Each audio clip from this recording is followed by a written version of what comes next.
All right. Okay, so if she can't get on, then we can just send her the recording. It probably won't be until March before I process them all because I have a lot of recordings to go through. So, all right. So with that, it is February, and thankfully today is a day where the sun is shining. It's not as dreary as some of the meetings have been, but a lot of people. Oh, here's Julie. Is that who we were waiting for? Yeah, that's it. Oh, okay, great. It worked out. Let's see. Nice to see you, Julie. Glad you got on. All right. So let's see. And then, okay, sorry, I just had to fix something after she came in. Okay, so we're in February. It's kind of dreary, and today is sunnier than usual, but people, like if you look outside in nature right now, things still kind of look a little dead and brown and bleak. And I'm hearing all over the place when I go to communities or when I get on these calls, I say, how are you doing? And people are like, I am just struggling, and they say, it must just be me. I feel like throwing my kids on the school bus, and I don't know, I can barely get out of bed in the mornings. And you're not alone. Like, that is very normal in February, and it is very typical. In fact, I've been homeschooling almost 2 decades now, and it's pretty consistent. I even have an alarm that goes off on my phone February 1st that just says it's only February. So Jared knows that if I'm like, I want a divorce, he has to say, look at the calendar, honey, or he's like, no major decisions get made in February because they're all wrong and bad. So, and so when we look outside and it looks dreary, something to keep in mind, we're all like eager for the flowers to come out. If you go into home decor centers, they're selling like spring decorations everywhere, and they're really pushing them at you. But something to keep in mind is that God kind of plans seasons. Now, of course, we all know about the 7-day work week and that there is a Sabbath day in there, but he also plans the seasons a little bit that way too. And they're like January and February can be a time of rest. We had a lot of chaos and activity in the holidays, but now in January and February, there's not as many events to go to. I don't have to mow my lawn. I don't have to rake the leaves. I don't have to weed the garden. I really can just cuddle up on the couch with some books with my kids and sort of get some rest. But when you start getting later in February, just a second, Frederick, can you turn that down? We are using a Saturday tablet to keep the kids split up. So you can see him in the background, can't you? Yeah. So, we're all just moms, right? Just trying to get through. But when it comes to late February, there's actually a lot going on beneath the surface in nature. The plants are starting to push down their roots. Some of the bulbs are starting to crack open. The seeds are going through important processes in order to get ready for spring. And if it wasn't for this preparation time that happens in late February and early March, you would have no April and May blossoms and the abundance of energy and excitement that happens in nature. And also, there wouldn't be a harvest come August, September, October. You would not have a harvest if it wasn't for the careful work that's happening in nature in February and March. So just keep that in mind. It's a little bit of a metaphor for what we're trying to do right now. A lot of us, when I find that the years that I start thinking planning ahead in February for what happens in August, the years that I do that, I'm a lot more ready when school starts in August. But if I wait until, June, July, and then definitely August, I'm a little bit more frantic. So the work that we're doing today is to lay a foundation for the next coming year. So I'm really glad you guys are on the call. So with that, we're going to go through introductions really quick. Let's see, we don't have too many people on this call. So Kenna, do you want me to just introduce you for you, or are you able to unmute for a bit? I can unmute. They're not watching TV right now, so all right. Just chilling. They're just chilling. Let's see. My name's Kenna Hudgens. I have been homeschooling. I believe this is my 12th year. I have to go back and really count. We have done classical conversations from the beginning with my son, who's 16. We started with him when he was 5. And I have 2 children, a 16-year-old and an 11-year-old. And CC is what we've done the whole time. We live in Cadiz, Kentucky, of course, Kentucky, but we're in the community in Hopkinsville. And what brings me on the call is I have a Challenge 2 student going into Challenge 3, and I will probably be directing Challenge 3. And I just want to learn everything I can. And it's also blah month, so I need some inspiration. Yes. Okay. Yeah. Well, hopefully we can. Amanda's good at inspiring people. So, all right, Kimberly, are you able to unmute yourself? Sure, I can do that. Let's see. I'm Kimberly Lightfoot. We have been doing CC. My oldest is 16 now, so for 4 years. This is my 4th year. So like Kenna, I have a Challenge 2 student going into Challenge 3. I have thrown my name in the bucket for possibly being our Challenge 3 director as well. Yay. And I will tell you the way that we are fighting our February laws is we got a new puppy. Yeah. We have a Awesome. new puppy in our world this week, or she's been here 2 weeks now. So we actually are not feeling so much of the February blahs at the moment, but we are definitely getting a whole different series of lessons happening in our house. Yeah. And you're smart. You're getting outside because everybody wants to hunker down inside. I read this book called Comfort Crisis, or I kind of skimmed a book called Comfort Crisis. And it says one of the best ways to handle depression in the winter is actually to stop being so comfortable and get outside and get really good and cold. And that does something to your neurology that actually helps fight. God designed it, that it helps you with depression. It cheers you up. It makes you feel good. So yeah, good job getting out there. I need to do that too later. Thanks. All right, let's see. Victoria, would you like to introduce yourself? Hi, pardon me. My name is Victoria, and we've been homeschooling since 2020, so 5 years, and we've been in classical conversation for the total of those 5 years. And my community is central in Louisville, Kentucky, and I guess what brings me here is I'm always learning about CC, and my youngest son is going into Challenge 3. So, and yes, February it's a pressure month for sure. It's just, it just is, yeah, we're feeling it as well. Yeah, it is a very, I guess it's like, yeah, I guess it's like, you want to get the most out of the curriculum, and we really try very hard to do that, but it's you just get tired, but it's a good opportunity to just learn perseverance. It is, yeah. And we scale back a lot in February. It's just our plan, we kind of keep things somewhat simple in February. And we try to read books ahead, knowing that we won't get as much reading done for challenge in February, just because sometimes it's hard. So, all right. Well, thank you, Victoria. Who else do we have? We have Julie.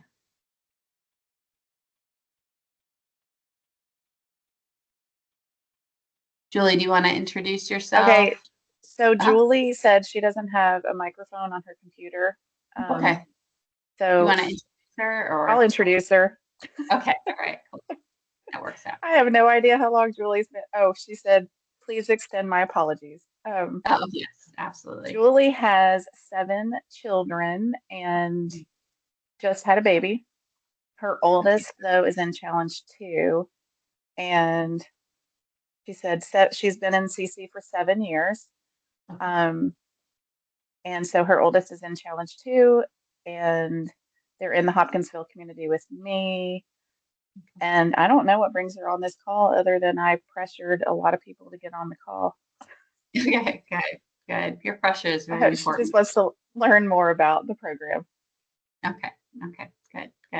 So, All right. Well, I'll go ahead and introduce myself. All right. So my name is Krista Bottomley, and yes, I am your Kentucky book rep. Let's see. I've been homeschooling, so I cheat when I count, and partly it's just I'm a little lazy. I consider homeschooling it. My kids have never been in a school, so I consider homeschooling from birth because I taught them to walk, I taught them to read, to speak. So my oldest is 22, so however you want to count that, I guess it could be 17 years if you count from kindergarten, but she's 22 now and she's a Challenge 4 grad. She is leaning on my youngest, and his name is Frederick, and he is 7 years old, so he's in foundations. And I have two kids in between. I have Ransom, who is 11. He's a third year essentials. And I have Sebastian, who is 13. Oh, yes. I'm sorry. Ransom is 12. He just had a birthday a couple days ago.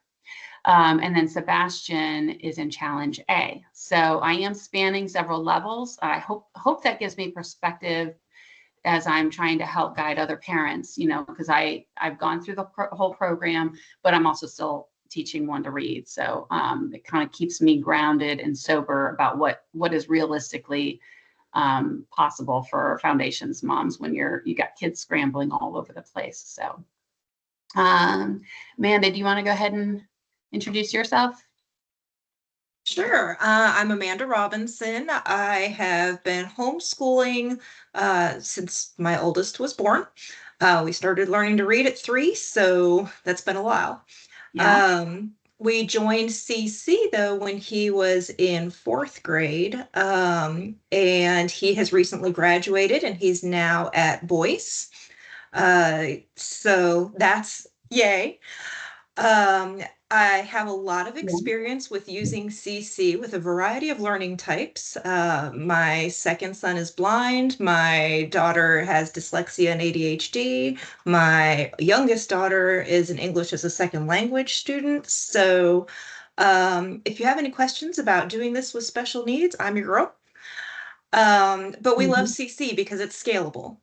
For whatever you need it for, it's scalable, which makes it a great program. I have tutored essentials I did that for 6.5, something like that, 7 years, I don't know. And this year I jumped into directing Challenge 3. So it was my first foray into directing Challenge, and I got Challenge 3. And I was really nervous about it at first, but I think it is the best year ever to direct. So for all of you coming up and thinking about directing Challenge 3, you're going to be so glad you did. And I forgot to, I can vouch it based on the pictures here. Amanda, I don't know if you can see, you probably can't see, but I have a lightsaber picture up of you guys. So as you can tell, she's a lot of fun, and so she's in community with me at Central, and Victoria is as well, although we don't bump, I just see you in passing sometimes. So yeah, she kind of adds a lot of fun to the group. So all right, so meeting agenda, greeting introductions, we basically did that. Do I have somebody to volunteer to pray for us in just a minute? I can be thinking about that. And then we're going to do 5 minutes about hopefully 5 minutes, it might be 10, classical model refresher. And then we're going to do directives perspective. We don't have a student on the call today, so we're going to skip that part. And then I'm going to give a little perspective on resources that Amanda might not have mentioned. And then we'll have like a Q&A time to see what questions you might have. So do I have a volunteer to pray for the group?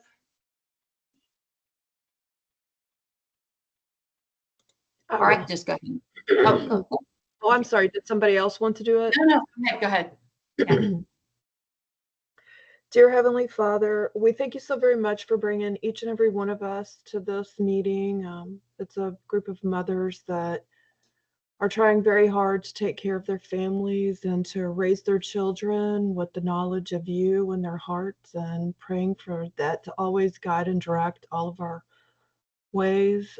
We ask for blessings on this day, and that everyone that we come in contact with is blessed by us, blessed by you through us.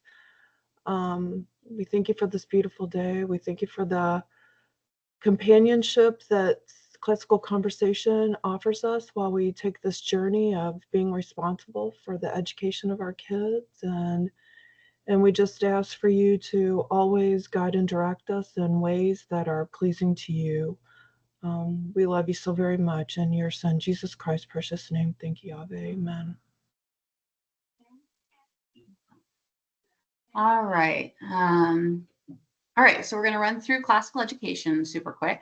Now, several of us have been in CC for a while. Excuse me. So we've probably heard this, but heard this before. But some newer people, some of these slides are a little retro. These are from Classical Education Made Approachable. It's a little booklet that we used to pass around quite often to new families. But if you've only been in the program for a few years, like 4 or 5 years, you might not have seen these. So, all right. So when you have modern education, if you look at what most of us are familiar with and what most of us grew up with, it basically puts the student at the center of his own universe, like he's his own little demigod. And the subjects that he learns are basically isolated topics with no correlation to each other, that are basically just harnessed for him to utilize vocationally.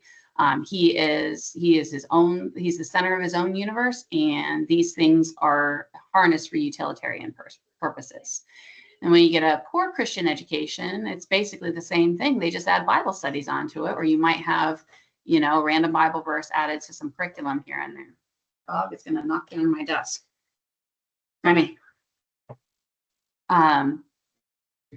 But both of these, the modern education and the poor Christian education, both make the same mistake in that they put the student at the center, which is in essence, it's humanism. It doesn't matter if you tack Bible verses on it or you go to church on Sunday, it's still training the child in humanism, which says that man is the measure of all things. Now you get a good Christian education and they rightfully put God at the center of everything. All the subjects come from God because they originate in the mind of God. And you get a great Christian education and you say, well, since everything comes from the mind of God, it must say something about his innate character. Each subject that you study must relate to who God is in some way. History must reflect the truths that he has put in the way mankind works, or science must be a reflection of his imagination. Now you get a classical education, classical Christian education goes a little step further, and it says that since all these come from one God, and God created a universe, not a multiverse, all these subjects must be interrelated together. Kind of like when you have all the planets that are orbiting the sun, they feel the pull from the gravity of the sun, but they also affect each other as they're orbiting around. When they get close to each other, there's a little wobble in their orbit. In the same way, all these subjects, they are not isolated little pockets of information. History has an impact. What's going on in history at the time, it has an impact on the philosophy of the people at the time. And the philosophy is often shown through the fine arts, whether it's something as elaborate as a painting or a fresco or commercials on TV. I wouldn't call that fine art, but it still is a reflection of our society. Now, what's happening in science at that time is a reflection of the philosophy of the people, but science also impacts the philosophy of a people. So when we're studying, we are always looking for how these things interrelate and correlate to each other, and also what they say about the truths that God has instilled in our universe. And that is the basis that we have for the catechesis wheel. Now, the catechesis wheel hasn't been around super long, at least in my way of thinking. I don't know about you, Amanda, but I feel like this has only been around for maybe like 5 years or so. And I think this is a beautiful graphic kind of representing that earlier thing. And it does show the grammar, the dialectic, and the rhetoric going around the side here, which we'll talk about that in a minute. But at the top, when it came out, I saw this word doxology, and I'm like, doxology, what does that have to do with this? Because I just thought, okay, doxology, that's that song that we sing sometimes in church. But then when I looked up what it meant, it said echoing and celebration. And so after I was kind of pondering this, and around this time, my daughter was also taking music theory. I guess maybe it was in challenge 3, but she was also taking piano at the same time. And she called me over to the piano at one point. She said, Mom, this is so cool. I want to show you something. She opened up the top of our piano. We have one of those uprights. She opened the top of the piano, and she said, watch what happens. And she hit the C note really, really hard. And what I saw when I looked in there, of course, the hammer struck the particular C string that she was playing, and it was vibrating. But additionally, every 8 strings away, there was another string reverberating, and not the ones in between, just those every 8 strings. And it was because it was on a different octave, but it was the same note on a different octave was reverberating. So she hit the damper and, ended all the vibrating. And then she hit the D note, and the same thing happened. All the D strings throughout the piano vibrated and that's called resonance. In resonance with that original key that she hit. And she even brought over her violin. She stopped. She hit the damper pedal, and then she brought her violin over. She played a D on her violin, and lo and behold, it's a totally different instrument. It's not even touching the piano, and yet the strings on the piano, inside the piano, were vibrating in resonance with what she had played on the violin. And the reason why I'm talking about that is I think it goes back to that doxology, that echoing and celebration.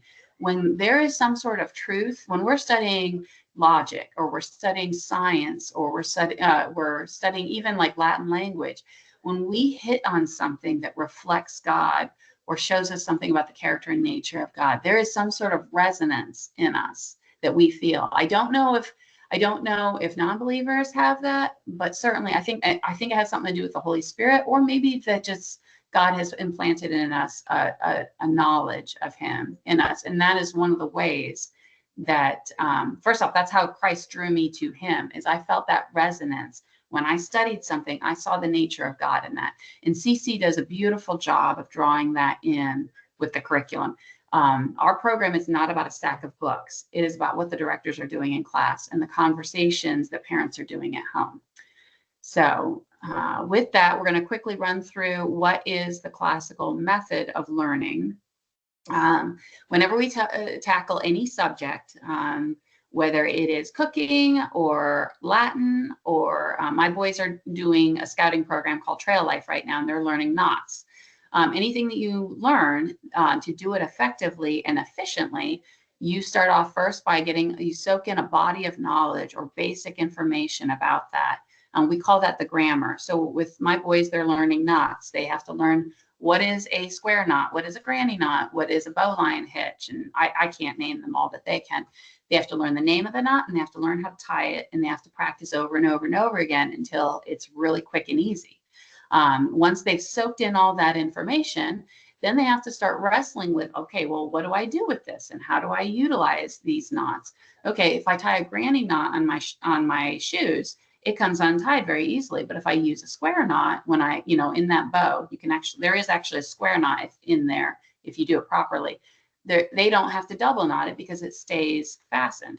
But wait a minute, if I use that same square knot when I'm trying to drag a log along the ground, it shears off. So I need to use a bowline hitch. I'm probably getting the name of that wrong. So they're learning they're teasing out this information that they've learned. When do they apply it? When do they use it? How does it correlate to what the task that they're trying to do? When we were, recently we've been doing in Foundations Memory Work, the history song was talking about the liberation of South America.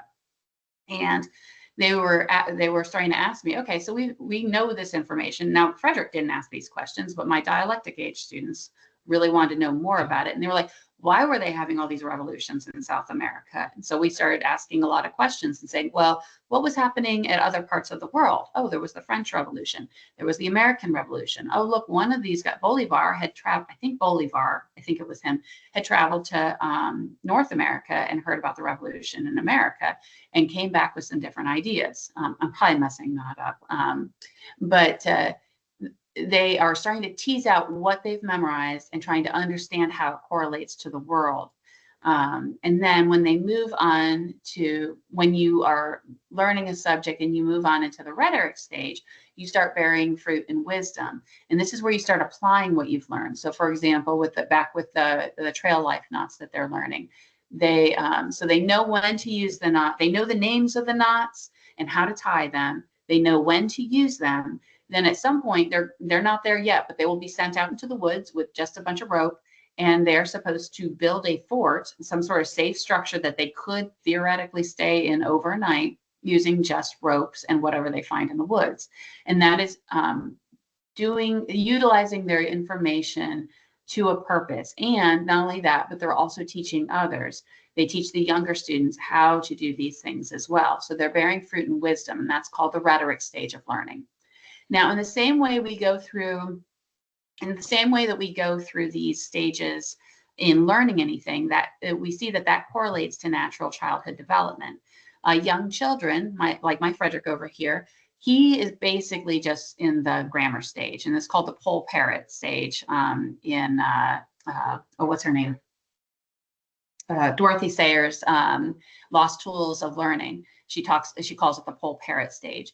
And they basically just want to recite things over and over again. And they're going to memorize things, whether it's the Paw Patrol characters' names and SpongeBob, or commercial jingles and Sesame Street songs, or they can memorize the timeline, or they can memorize history sentences, or their math facts. They're going to memorize something, so let's give them something good to memorize. That slide's not working. So what's supposed to happen is when I click it, it shows you the next stage, which is when they get a little bit older, they enter the dialectic stage of development, not just of learning. And that is where at that age, usually it's around middle school age, you get to be about like 11, 12, 13, 14, is when they are more naturally inclined to start wrestling with all these questions and ask, and it's called the PERT stage. And that's because a lot of their questioning can sound a little pert and impertinent as they start challenging all the things they've learned. They want to know, well, why is it this way? And how can I be sure? And then as they get a little older, entering into when we call it the rhetoric stage of development, because they start focusing more on the rhetorical skills of expressing what they've learned. So they've learned all this information. Their parents have told them, this is what you need to know. And then they've wrestled with their parents and said, okay, well, what is the correlation between this and that? And now they want the opportunity to express what they've learned in some meaningful way. Now, a lot of kids, you hear they graduate from high school and they go off to college, and then you hear about all these like college riots and protests, and all of a sudden they get off to school and people are wondering why they're not going to church anymore. All these things are happening. Well, they want to express something.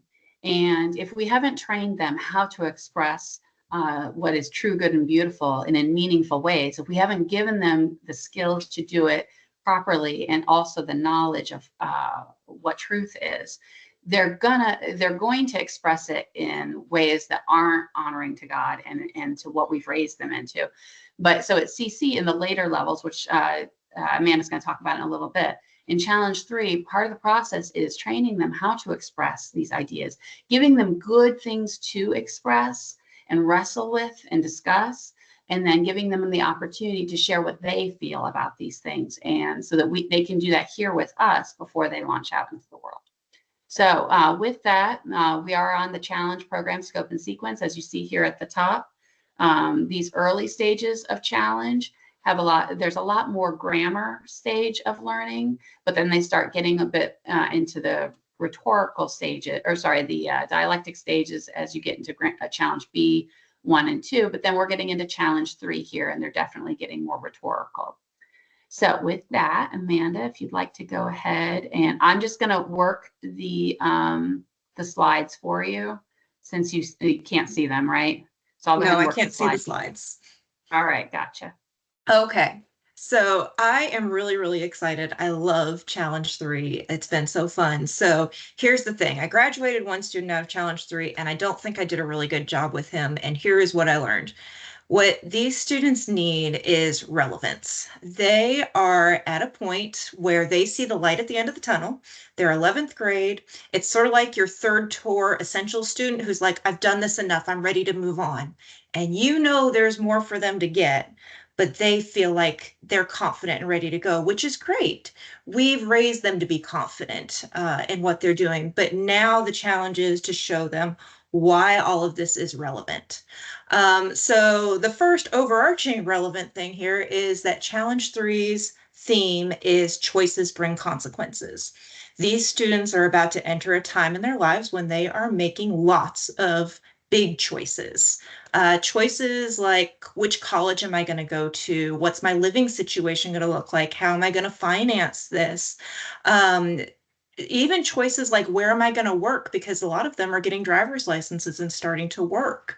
How am I going to balance school and work and extracurriculars? We talk about these things in class all the time because these are big on their hearts right now. So one of the things in Challenge 3 is we're going to study lots of choices and lots of consequences. Those consequences could be good or bad. And then we're going to apply that back. So how can I apply that to my life? So I love Challenge 3 for that. So the first, I'm just going to walk through each of the strands and a little bit about what we do in them.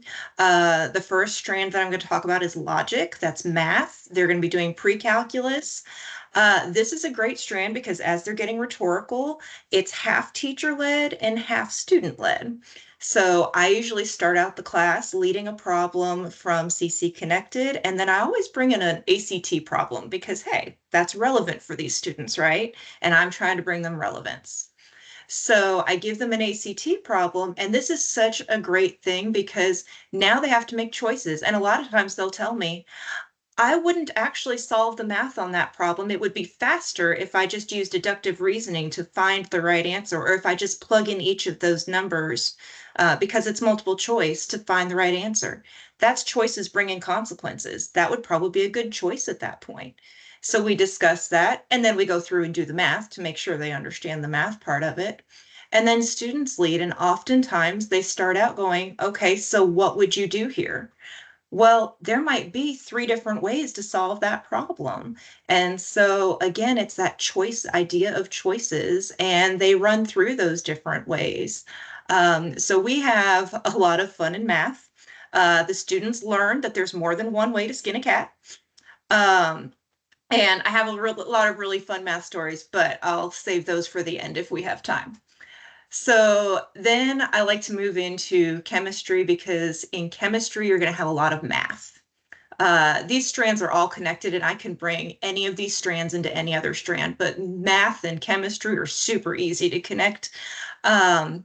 In chemistry, this is one of the harder strands. So first I'm going to tell you, if you're a parent or going to be a director, this is one of the strands you're going to spend a little more time in to help your students. Because it can be one that they might need a little help just unraveling the math part of it. But the great thing is I love this chemistry because a lot of the problems they give you, they've shown you all these formulas, how to use them, and then here's a word problem where they give you information.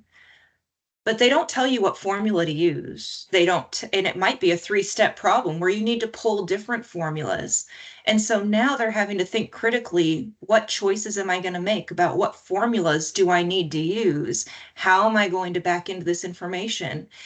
And guys, that's real life. When you get out and get a job, everything doesn't always fit into the formulas that you learned, but you know enough to do it. You just have to figure out what to use to back into it.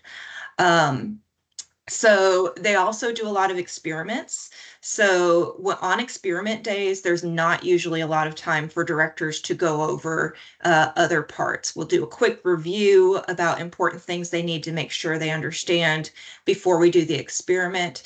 But the experiments are pretty beefy. The experiments are fun though, because they're making predictions based on what they've learned in chemistry, what's going to happen. We do this all the time in real life, but here is something where they can say, I factually know these things, and because I know these things, this is what I believe will happen. And the cool part is that it usually lends a conversation afterwards about, well, why did we have to use distilled water? Oh, well, let's look at that. Why did we need distilled water for this experiment, but we don't need distilled water for other experiments? Well, what would happen if we used regular water? I don't know. Let's see. So they're making choices and trying to find out what the consequences of those choices are. I love chemistry. It's been a lot of fun. The students enjoy it too. But again, that's one where they're going to need a little bit of guidance sometimes. CC Connected is great. They've got great videos on this. But a lot of times, all they really need is for you to sit down there and walk through and talk through the problems with them. I found that happens so much in class where I'll just pull out a problem and they'll be like, I thought I understood how to do that, and now I don't.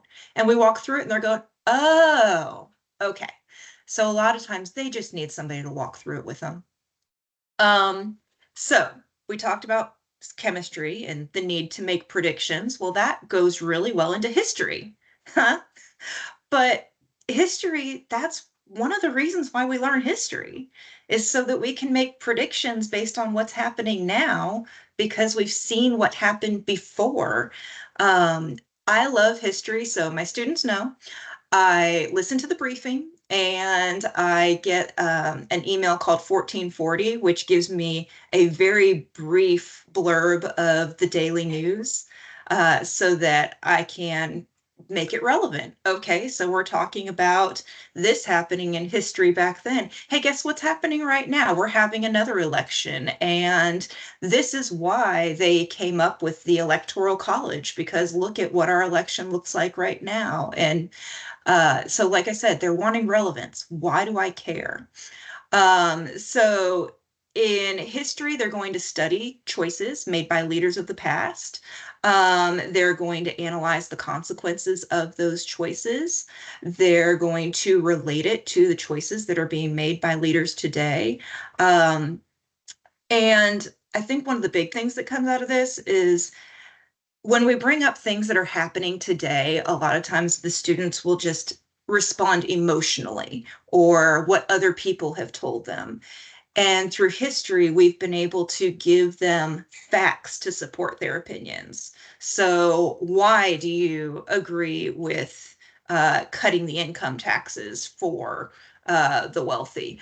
Well, now instead of just being like, well, I think that's bad or I think that's good, we can go, well, back in history when they came up with the income taxes and they raised the income taxes, the revenue of the government actually went down because this is what happened with the businesses. So now I have some basis for what I believe we should do with our tax system because I understand what happened before. So that's a lot of fun. Again, make it relevant. So in history, though, there's a lot of reading. So be prepared. I know as a director, I read through the whole chapter beforehand, and oftentimes I will mark certain sections and tell them, hey, here's your focus for the week. If you don't have time to do all the reading, please just make sure you read these sections because that's where we're going to spend most of our time this week in class. So remember, they're trying to make choices, but we're here to try to facilitate helping them make good choices. So history and Latin actually go really well together too. In Latin, they're going to spend the first semester going over Caesar and translating some of his work from the Gallic Wars. But in class, we do a lot more discussion than translating. So they do some translating at home. They do some lessons at home. But in class, we spend a lot of time talking about, so this is what's going on in the war. These are the decisions that the military leaders are making. Why are they making those decisions? What are the consequences of those decisions? How is that going to affect Caesar later politically? This is just such a great time to talk about military decisions that are made, which lends itself to relevance today as we talk about the war in Ukraine with Russia or the conflict between Hamas and Israel. And we can bring those things together through Latin. In the second semester, they're going to talk about Cicero. So instead of talking about a military leader, we're going to be talking about a political leader. And Cicero is fascinating because he was trying to save the Republic in a time when he saw it crumbling. And he would do anything to save it. And he was a fantastic orator. So the kids are going to be translating his orations and noticing and defining some of the stylistic techniques he uses, which is really fun because then they can start to recognize those techniques when other politicians use them.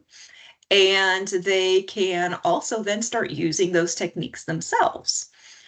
So we have a lot of fun with Cicero. My students have come up with the term the eloquent burn because Cicero is really good at the eloquent burn. So there's, like I said, there's just so much relevance today with that. When we talk about politics, a lot of times we end up talking about Cicero.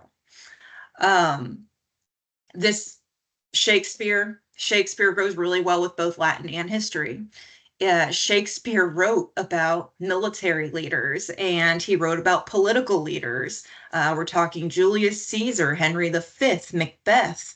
These were all military and political people, and he talks about the consequences of their choices. The kids have a lot of fun with this. They memorize lines and present them. They get to write an essay on the topic of their choice from each of these, which has led to some really great in-depth theological discussions. Brightest Heaven of Invention is a fantastic book that is one of the Challenge 3 resources. I would recommend that your students read the lesson for Brightest Heaven of Invention before they read the section in the actual Shakespeare, because it gives them an overview of what's getting ready to happen. And we know Shakespearean language is hard. So if you kind of already know what it's going to be about, then you can follow the Shakespearean language a lot easier. It's sort of like if you've ever given your kid a Latin Bible verse, and as soon as they realize what the verse is, they're able to translate the Latin a whole lot faster and easier. It makes sense. So read Brightest Heaven of Invention, then read the Shakespeare. The CC Shakespeare books are really great because they give an explanation within the Shakespeare books of, hey, this is what this expression means. This is what these words mean. And they're just over to the side. That's really helpful too. So CC has great resources for Shakespeare. I didn't really use, there was another Shakespeare resource, Shakespeare Stories or Tales from Shakespeare. I didn't end up needing it because Brightest Heaven of Invention and their Shakespeare books were so great. Brightest Heaven of Invention also brings in the Christian worldview really well. So it gives them a lot of really good things to think about and great topics for class. But the students lead Shakespeare, which is so fun. This is their opportunity. I've been leading history and Latin about military leaders and political leaders and their choices. Now they get to model that and do that in Shakespeare. So that's a lot of fun. So then we do poetry for about the last 10 to 15 minutes of exposition. Poetry is awesome because if you've ever gone to start buying a new car, you go online and you start looking up Hondas. And then all of a sudden, when you're out on the road, you see nothing but Hondas everywhere. Poetry is the same idea. They read this book called Roar on the Other Side, which teaches them the fundamentals of poetry. And then suddenly they start recognizing them everywhere. So I will open up Latin with a poem and they will be like, oh, that's 14 lines. That's a sonnet. Yes, it is. I recognize that there's this rhyming pattern, A, B, A, B, and yes, there is. So they start recognizing those things, and the exercises in Roar are great because then they start to get to play with them. We wrote a pantoum in class about lunchtime in the gym at CC. That was fun. So I have a class of 4 boys, and I had thought that poetry was going to be really rough. It has not been. It has been a lot of fun, and we have poetry cafe every 6 weeks or so, and they get to share their poetry, and that's been really fun too. So it helps them to learn to express themselves in a different way, which we want to give them lots of ways to express themselves. And it teaches them the underlying principles so that even if they don't love writing poetry, they can have an appreciation of it if they can understand the underlying principles. So that's poetry. So then the last one is reasoning. So they're going to do music theory and philosophy. Music theory is is in the first semester. I approached this one with a little trepidation because music theory can be a little overwhelming to think about, but I had a little bit of music background. It's not that bad. It's actually really kind of fun.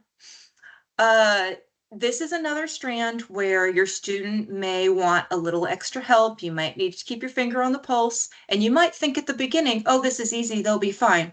The beginning goes really fast through the basics, and then it very quickly gets into new frontiers that I am quite sure your students have never done, which is great because then everybody ends up on the same playing field. But the students really grew to enjoy music theory, I think, to an extent. It's the same idea of learning the fundamentals to gain an appreciation. It combines both math and language, which is really amazing. We often even combined poetry into it when I took a hymn that was in the back of the music theory book, and instead of singing it, I read it like a poem. And they were like, oh, wow. And I'm like, does that hit you differently? And they're like, yeah, it does. So we get to talk about the different ways that these different forms of expression might hit you. History, we talk about why a piece of music was written. When Peace Like a River, I had no idea the background behind that, but when we shared that, the music had a whole new meaning for us. It's a gift of God to give us that language of expression, which is awesome. Some of my students had a surface level knowledge of music. I had one student who had absolutely no music background whatsoever. And we still all enjoyed it and all came out learning something. As directors, you all will need to decide what you want from the score analysis project. My oldest, when he went through it, it was a big deal, and they made these big the trifold boards and did their projects that way. My students ended up just coming in with their scores on their papers with stuff written on them, and we sat around and we had a discussion about what they'd learned doing their score analyses on theirs, and that ended up being a beautiful conversation. So it's really what you want to make of it, but it's a great strand. And then philosophy we're in right now, so much fun. In the chapter I just read, it talked about math, it talked about science, we're talking about philosophy and ideas. You could pull in anything you wanted from that. But this is another student-led strand, so they get to read the chapters and prepare lesson plans for that, which is awesome. We have great discussions about different ideas that people have had, and should we even stop and consider all these ideas? Are we overthinking it? Is it overanalyzing to think about why am I here to be, or, I think, therefore I am? Is that silly to stop and think about? Or why do we need to think about those things? Who hit it right when they were talking about God, and who didn't hit it right when they were trying to reconcile whether there was a God or wasn't a God? So it has led to some beautiful discussions. Just this past week, we got to have a really great in-depth discussion about whether a person could become saved through natural revelation alone without divine revelation. And the boys had their Bibles out and were in their Bibles as we're going through having this discussion. And it was so beautiful. I came away that day just so excited. And they all were like, this day went by really fast. So philosophy is a lot of fun. We enjoy it. I could talk about Challenge 3 forever, and I am happy to answer any questions that you all have. You want the answer keys, okay? For music theory, for Latin, for chemistry, you want the answer keys. So I'm just letting you know that ahead of time. Don't skip that. Okay, and then for a little bit before we go into Q&A, for the full Q&A, if you guys have any questions, you can also put them in the chat to kind of like hold on to them, or you can write them down, just because I don't want to be like cutting off if you guys have things that you want to ask like right now. I'm just going to run through some of the materials really quick. Oh, and I apologize the previous slides, Amanda. Unfortunately, because I borrowed some of these slides at the last minute from Challenge A. I had a little subscript on the slides that said attention leads to ownership. And I put in the chat, it's supposed to say all choices bring consequences. So that's my fault, not Amanda's. So anyway, so I'm going to run through these really quick. And Amanda, if you would just like feed in any input as I go through these about what you think is necessary and unnecessary. So if you have your catalogs here, I can go and just show you the spread.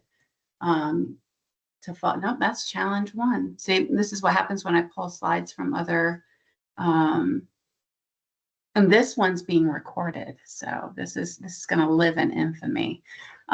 Okay, so if you, in the catalog, it says, we'll start with chemistry. It does show that there's a solution and tests. And Amanda, you're saying that you recommend getting the solutions guide, that they really do need that? Yes, you want the solutions guide, because my first student, when he went through, I thought he was doing fine until he'd take the test and it didn't turn out well. And I found he wasn't actually checking his answers to the study guide. And well, Okay. if you don't check your answers, you don't realize you're not doing it right. Right. Okay. Yeah, that makes sense. And then now we don't sell this additional thing, but Apologia does. You know about the notebook, Amanda? Do you know anybody who uses the student notebook that goes with this? The student lab report handbook is great if your students don't have experience writing lab reports. I actually referenced it a couple times at the beginning of the year just to make sure my students were remembering how to write a proper lab report. So they might actually have that from a previous CC or challenge level. But if they don't have experience writing lab reports, it's actually a really great guide for how to do that. Okay.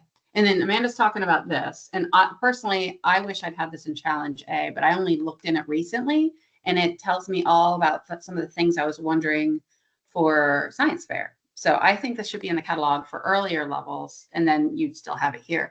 But the thing I was wondering about is some of the other directors for some of the other levels said that the Apologia, and I remember when my daughter had the Apologia books, you can also buy, it has the same cover, but it's spiral bound. It's called the Student Notebooking Journal, I think is what it's called. Does anybody in the class use that?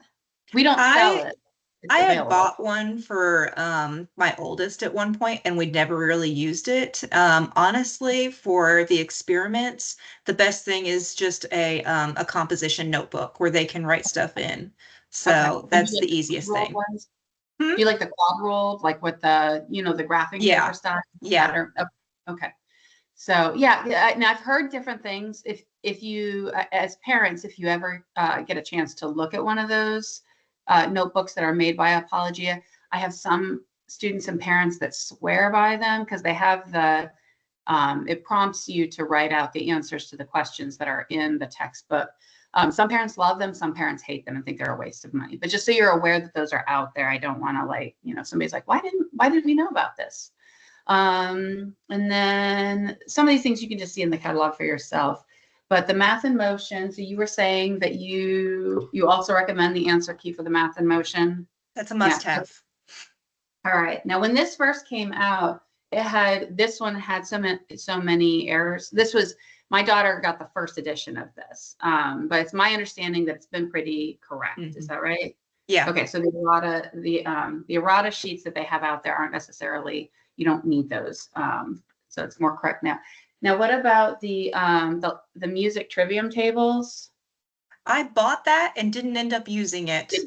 I made a copy of like the Circle of Fifths, which I don't even know if it's on there. It probably is. I ended up making a copy of the Circle of Fifths and just having that as a paper thing in my class. But I didn't end up actually using that, even though I did get it.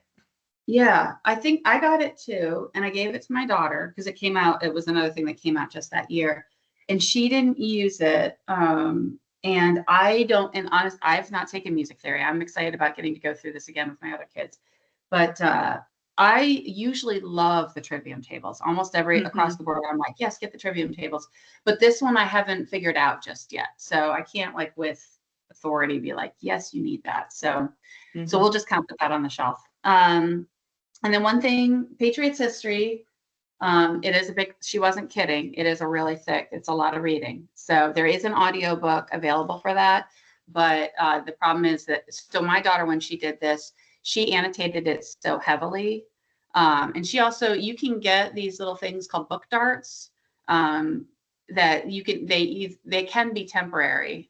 So some parents don't like their kids marking up their books because they want to pass them on to their other kids. So you can get book darts. Or there's also tape, highlighter tape. It's removable now. So I know some parents are trying to like keep their costs down. If you have other kids going through, those are methods that you can use. Now with my daughter, at first we were trying things like that, but she partway through, she got to about here and was like, Mom, this is my book now. And she's like, sorry, I know you've got other kids, which it turns out it was fine because we got there was a new edition anyway. But at the time I was trying to get her to preserve it for her siblings, but so they end up loving mine. I've Yeah. got all these tabs and I highlight in there everything, but then I put tabs next to quotes that if we need something to talk about, I can open it up to one of those tabs and it's tabbed something I highlighted that would make a great discussion topic. So as a director, that's just a fun way to keep things going.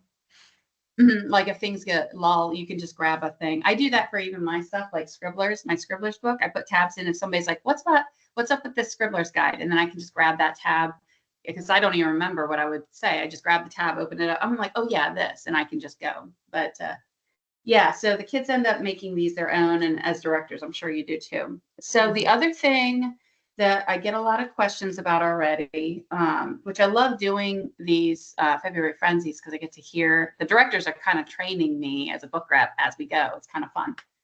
Even though I've been through these before with my daughter, it's totally different from a director's perspective.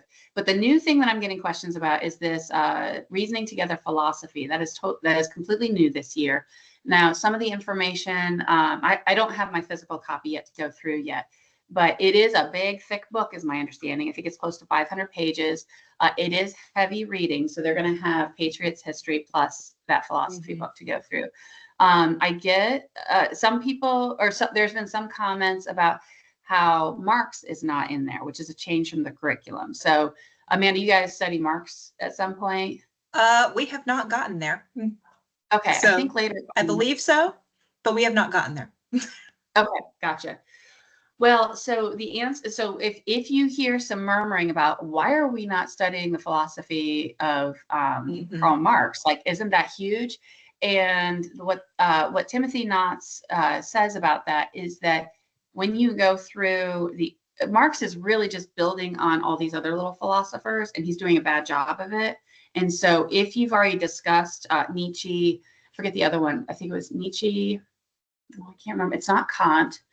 Might be Camus. I forget who the other philosopher was, but he said once we have studied those, you will look at Karl Marx theories, and it'll seem like a paper bag. And so he didn't feel it was necessary. He does think they are encouraging directors to bring up the subject of Marx, but that there's not specific reading from there in that book. So, but it is pretty hefty. Don't be intimidated, but as parents, we're not all going to sit down and read that. Like, honestly, unless this is your youngest student or your last student through or your only student, it is pretty heavy to get through it. So what I found when my daughter was going through this, and I had 3 little ones, I had a newborn baby. Well, no, he wasn't newborn. I think he was 2 at that point. Oh, I forget now. And then I had 2 other boys running around on top of the toddler. Now this is recommended for challenge 2, but I think it works for challenge 3 quite well. I really like Saving Leonardo as a gentle introduction into philosophy. Additionally, now what's in the catalog is Total Truth. Now this is a lot, it's not Patriots history type thick, but this is kind of a meaty book. So but it is an incredible way to look at philosophy to help have discussions at home when you get down the road. It is kind of dense. So if something like this, if you have lots of little kids or you just have your hands full, and you could read this in the summer, or you could scale back a little bit. Nancy Pearcey's other book is Saving Leonardo. She has a lot of great, amazing books, but Saving Leonardo is an easier read and kind of gives you Francis Schaeffer light or philosophy light, but using the visual arts and music. She talks a lot about the various forms of art and how philosophy is displayed through art and how it is reflected in history, or reflective of the history of the time. So I strongly recommend doing either one of those two books over the summer if you can. So would you agree, Amanda? Or do you have any other recommended resources? I honestly didn't read either of those. Oh, okay. There was so much reading in Challenge 3 that I didn't have a lot of time for a lot of extra. So the only thing extras that I did kind of read was in mathematics. I'd heard about this book called Is God Silent, which talks about God in math. Yes. That is a really high level read that takes a lot of concentration. I didn't read the whole thing, but I read enough of it to find some interesting information. And I read Imperium, which is actually a fiction book about Cicero and his life. And it's actually part of a trilogy, but that just sort of gave me a really good viewpoint of where Cicero was coming from and what life was like in Rome at that time. And one of my other students actually read it too. So, but yeah. I'm gonna make a note of that. What was the name of that again? The Imperium. The other one. The other one is God Silent. Is God Silent? Okay. And then I think that was the name of it. Yeah. We have something in the book or in the catalog. It's similar, but it's a lighter read. It's Beauty for Truth's Sake. I read part of that too. Yeah, so that one's a little lighter Yes. than, I mean, well, I shouldn't say it's thinner. It's very thin, but it's, you want to, you do want some, you can't do it while you're watching TV kind of thing. You do need to kind of focus, but it's not, it's dense, but not, it doesn't take long to go through. All right, so there's Beauty for Truth's Sake, and then Amanda, you said Is God Silent? I'll look and see if I can find it online, because it might be like Mathematics Is God Silent or something like that. Yeah, I remember I read that too, but I read somebody else's copy, so I totally forgot about that. I like my bookshelves to be almost like I love walking past my bookshelves and seeing a book I've read. And it's like greeting a friend, you know, but then if I borrow a book from somebody and give it back, it's like, I never get that reminder of my sweet friend that I had a great time with, you know, it's like, anyway, so I'm gonna have to get my own copy of that one. That's good. Okay. I'm putting it in the chat. So.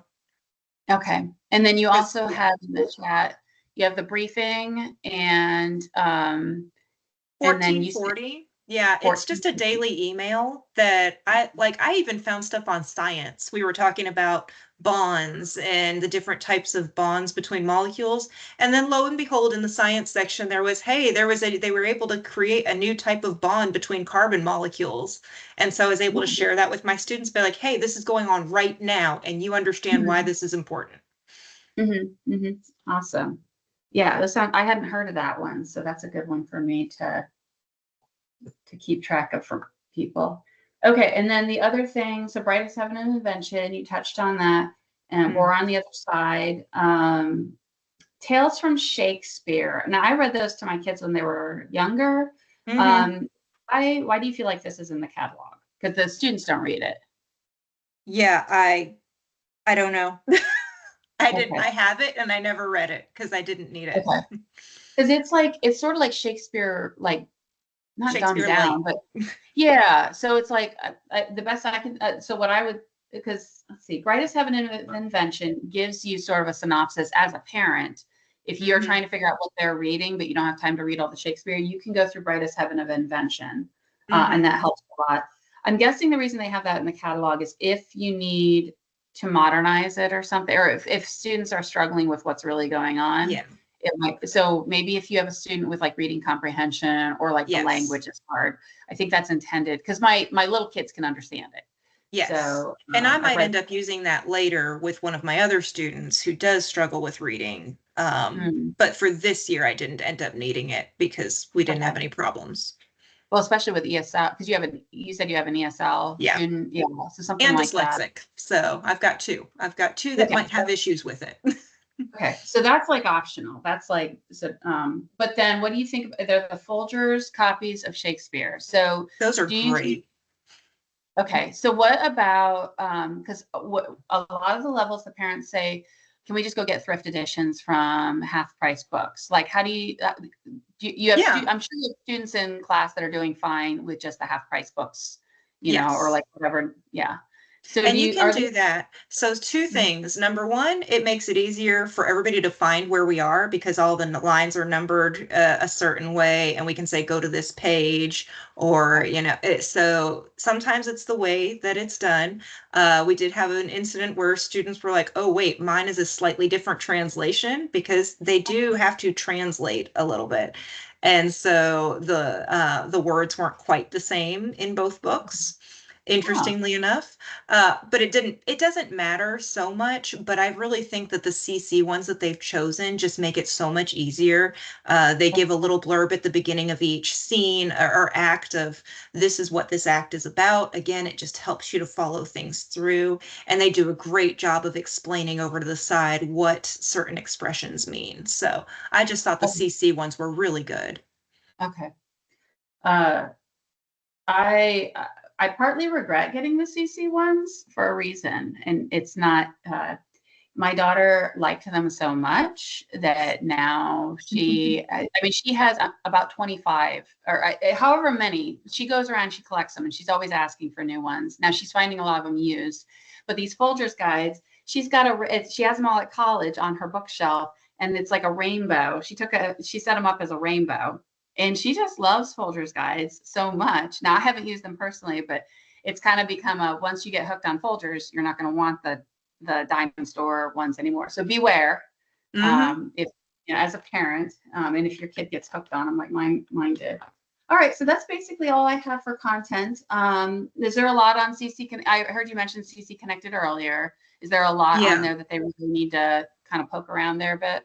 If you're going to be a director, oh my goodness, CC Connected is so fantastic. That's where I get the math problem that I lead every week from, and they've got great stuff for chemistry. So I don't use it personally for chemistry because I didn't have much of a problem with it, but I know I have students who have said that they have used the videos on there, and I think I used them once or twice at the beginning for some concepts because they do a fantastic job with those chemistry videos.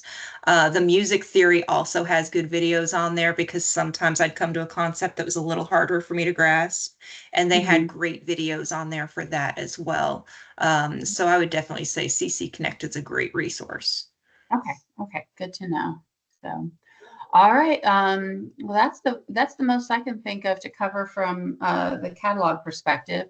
If you have any questions for Amanda, now's a good time. And then you will see there, anytime you're on a book rep event, I usually have some sort of discount code. This is the one I have for the first quarter here. Let's see, for anybody who doesn't see the slides, I'm just going to read it off a couple times. So it's CCL Q1 2526, and that stands for Cultivating Christian Leaders, quarter one for the year 2526. So it's CCL Q1 2526. And what that does is if you go to the bookstore and if you have any of what we used to call them parent resources, but now they call it Cultivating Christian Leaders. If you have any of those books in your cart, you'll get $10 off from now through like the end of March. So that's just the code for that. And you can just screenshot that. So if nobody has any questions, I'm going to run through my last few slides just as a reminder to anybody and for anybody who got on the call late. These are the upcoming February Frenzy events. Let's see, there's a Foundations and Essentials one coming up Monday and Wednesday. That's if you have any family. Well, first off, if you just like a reminder of for those of you who still have younger kids, like, why are we doing this stuff anyway? A little bit of encouragement. And then we're going to be running through those. But if you have any families that you really wish were at community with you, or if you have any, you meet anybody that you can kind of direct them to that. We are expecting a lot of new parents on that call. And then Challenge A is in about half an hour here. And then, then the other two we've just completed. So, and then Math Map at Home events, I'm starting to schedule those. I think I have one other I don't have on there yet. I think it just got put on the books. Oh, there's going to be one here in Louisville. I think it's probably going to be May 5th or 6th. So, because I know I have a few Louisville people on this call. But those are going to be mostly directed at Challenge A and B parents, and then Foundations and Essentials parents. So that's just how you actually use the Math Map at home. Like, we all have looked at the booklets, and or if you haven't, you look at the booklets and you kind of freak out and say, how on earth am I supposed to teach this? And so what this event is going to do is actually teach you, what do you do when you're sitting around the table at home on, day after community, and you're like, I'm supposed to use this stuff. What do I do? So we're actually going to be practicing using those together. And then the parent practicums that are coming up in the different areas. I think I have all the areas on here. Yeah, Mount Sterling. These are linkable or clickable. So you should be able to click on these and it'll take you to the registration for these. LaGrange is going to be the one that's in Louisville. And then where's the Hopkinsville one, Kenna? Which one is that? It's not Georgetown. Danville? No. Kenna left. Oh, had did to she? leave. Yeah. Is it? Is June mine 7th. close to It's on there. June 7th June- in Hopkinsville. Oh, yeah. I'm sorry. I'm just not reading it. On my screen, the presenter screen on my little tiny laptop screen is like the font is like size 6, and so I'm like, what am I looking at here? So okay, thank you. And then again, our social media pages, we have Northern and Eastern Kentucky and Southern and Western Kentucky. It's broken up into 2 halves so that I'm sending relevant content to the 2 different halves of the state. And so that, if you live out in Hopkinsville, you don't want to see stuff that's going on, out in Danville. So, those, we have a Facebook page and Instagram pages. If you guys go ahead and subscribe to those, what happens is the more people are subscribing to that, the more people in our state of Kentucky are likely to see that. A lot of young parents now, they're not going on Google looking for homeschooling stuff. They're going on social media. And so when they type homeschool in on Instagram, we would like people in Kentucky seeing classical conversations as opposed to something like K through 12, which is basically just public school at home. So the more people are following this and the more the activity are on that page, the more likely it is that we're going to be reaching these families that are looking for homeschooling information. Additionally, I hope some of the stuff I put on there might be encouraging to you or the families that are that might be under you. So, and then make sure you link your bookstore and your CC Connected accounts so that you get all your discounts. Like I said, prices will be going up if you don't have that linked, but the prices will stay the same if your bookstore account and your CC Connected account are connected to verify that you are in a community. And then pricing for shipping will be going down to $50. Free shipping if you have $50 in your cart. So, and I think that's basically it. This is my contact information if you want to screenshot this. And then on behalf of all the CC Bookstore staff, we thank you. Just like Amazon is using robots to pick their stuff off the shelves and mail it to you, but we have homeschool families that are able to continue homeschooling because they're able to do this as part-time work, working for the bookstore or book reps. We do this part-time so that we can kind of take care of our families and keep them at home. So does anybody have any further questions? All right, with that, I'll go ahead and say goodbye to you guys. I have the next thing is in half an hour. It is for Challenge A. If you have any younger students going into that. So thank you all for attending. And thank you so much, Amanda. I just love your enthusiasm. It's very infectious. I write all over my catalog whenever I hear you talk. Like, I'm just scribbling it up like crazy with all these great insights. So I really appreciate it. So. Thank you, Absolutely. Thank you, Amanda. Oh, Folks, yeah, I'm so yeah. glad to help. If anybody ever has any questions, let me know because I love Challenge 3. It shows. So it's good. So. All right. Thank you all. You have a good day. Bye.